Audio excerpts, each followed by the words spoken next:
How to fix the issue of authentication failed in Roblox. Hello everyone, welcome back to our channel and today we are back again with a new video.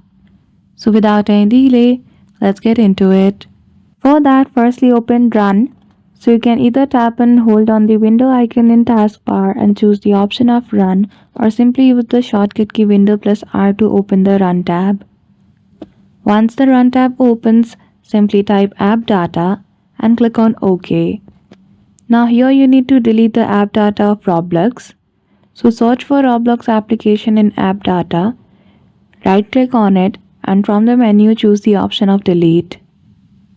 Even after that, if your issue is not solved, head toward the web browser in which you often use Roblox. Then after, click on the three dots at the top right corner.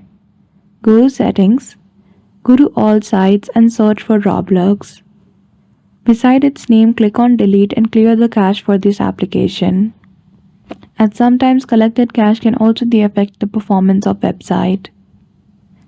Now last but not the least, go to search box.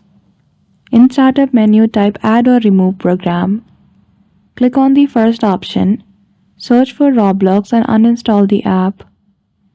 After that, reinstall it, your problem will be fixed. So I hope you found this video helpful. If you did, don't forget to give it a thumbs up and subscribe to our channel for such tutorial. Thank you for watching till the end.